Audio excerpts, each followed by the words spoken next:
இலக்கிய நேயர்களுக்கு வணக்கம். நம்ம இலக்கிய சீரியல்ல இன்னைக்கு என்ன சுவாரஸ்யமா பார்க்க போறோம்னா, நம்ம ரேவதியோட சூழ்ச்சியில இந்த எஸ்எஸ்கேவோட ஒரு சுயரூபத்துக்கு நம்ம தாக்ஷாயணி ஒரு முடிவு கட்டணும்னு நினைக்கிறவங்க, மறக்காம இந்த வீடியோக்கு லைக் பண்ணுங்க. வரப்போற எபிசோட்ல நம்ம எதிர்பார்த்த மாதிரி தாங்க நம்ம தாக்ஷாயணி வந்துட்டு இந்த எஸ்எஸ்கேவுக்கு ஒரு முடிவு கட்ட போறாங்க. ஏன்னா நம்ம ரேவதியை வந்துட்டு ஏமாத்தினதும், அதே சமயம் ரேவதியை வந்துட்டு கர்ப்பமாக்கி அவங்கள வந்துட்டு கொல்ல துணியா துடிச்சிட்டு இருக்கிறதும் இந்த எஸ்எஸ்கே தான் அப்படின்ற உண்மை வந்துட்டு ஒரு கட்டத்தில் இந்த தாக்ஷாயணிக்கு தெரிய வருதுங்க. ஏன்னா நம்ம தாக்ஷாயணி வந்துட்டு வெளியில் போகிற தருணத்தில் இந்த ரேவதி வந்துட்டு இந்த எஸ்எஸ்கே மிரட்டுறது மட்டும் இல்லாமல், அனாதை நாயகனிக்கு உங்களுக்கு நாங்கள் அடைக்கலம் கொடுக்கணுமா, ஒழுங்கு மரியாதையோட நீயா இருக்கட்டும் இல்லை கௌதமாக இருக்கட்டும், என் கண்ணிலே வந்துட்டு தெரியாத மாதிரி போயிடுங்க, இல்லைனா கண்டிப்பாக வந்துட்டு உங்களை நான் என்ன பண்ணுவேன்னே தெரியாதுன்னு மிரட்டிட்டு இருக்கேங்க. ஆனால் நம்ம ரேவதிக்கு பயங்கர கோவங்க. ஏன்னா உன்னை மாதிரி ஒரு கேப் மாதிரி முள்ள மாதிரி வந்துட்டு இது வரைக்கும் என் வாழ்க்கையில் நான் பார்த்ததே கிடையாது. உனக்கெல்லாம் எதுக்கு ஆம்பளைன்னு ஒரு பட்டம், நீ வந்துட்டு பேசாமல் செத்துரு அப்படின்ற மாதிரி மிரட்டிட்டு இருக்காங்க.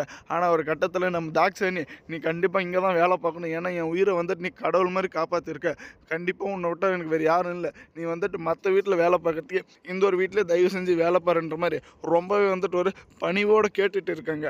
ஆனால் கண்டிப்பாக வந்துட்டு இந்த எஸ்எஸ்கே அதுக்கு ஒருபோதுமே வந்துட்டு சம்மதிக்க போகிறது கிடையாதுங்க.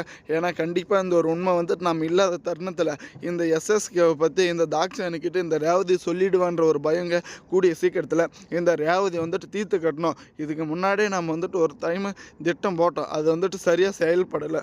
ஆனால் இதுக்கு மேலே இவளை விட்டு வச்சுங்களான்னு கண்டிப்பாக வந்துட்டு அது நமக்கு வாழ்க்கைக்கு ஒரு முற்றுப்புள்ளியாக மாறிடும் அப்படின்ற மாதிரி யோசிச்சுட்டு இருக்காங்க. ஆனால் ஒரு கட்டத்தில் நம்ம தாக்ஷாயணி மட்டும் கண்டிப்பாக இது ரேவதியை வந்துட்டு ஏமாற்றி சின்ன பின்னான்னு அவங்களுடைய வாழ்க்கையை வந்துட்டு சீரழிச்சது இந்த எஸ்எஸ்கே தான்ற உண்மை மட்டும் தெரிய வந்துச்சுன்னு ரொம்பவே சந்தோஷமாக இருக்குங்க.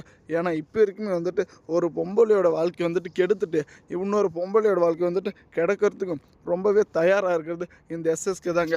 இப்போ இருக்கும் பார்த்தீங்களான்னு நம்ம கௌதம் வந்துட்டு அனாதை நாய் அப்படின்ற மாதிரி வந்துட்டு அவசரப்பட்டு வார்த்தை விட்டுட்டாங்க. அது வந்துட்டு நம்ம ரேவதியால் கொஞ்சம் கூட வந்துட்டு ஏற்றுக்கவே முடியலைங்க.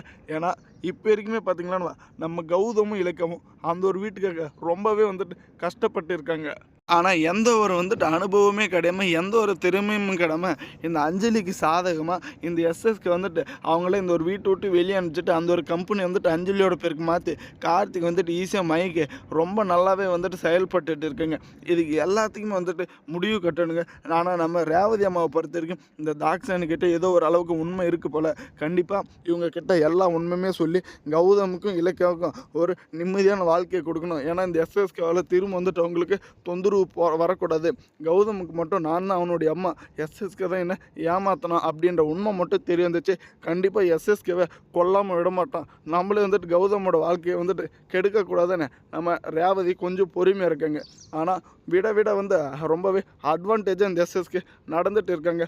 ஒரு கட்டத்துக்கு மேலே நம்ம ரேவதி அம்மாவிலே வந்துட்டு அந்த ஒரு கோபத்தை அடக்க முடியல. ஏன்னா உப்பு தின்னவன் தண்ணி குடிச்சுதான், தப்பு செஞ்சவன் அது யாராக இருந்தாலும் அதுக்கான தண்டனை அனுபவித்து தான் அவனுங்க. அப்படி இருக்கிற தருணத்தில் இவனை விட்டு வைக்கலாம் அப்படின்னு தான் நம்ம எஸ்எஸ்கே வந்துட்டு மனசில் நினச்சி வச்சுருந்தாங்க. ஆனால் அவன் இவ்வளோ கீழ்த்தரமாக நடந்துட்டு இருந்து அப்புறம் இதுக்கு மேலே விட்டு அவனை பிரயோஜனமே கிடையாதுன்ற மாதிரி முடிவு பண்ணியிருக்காங்க.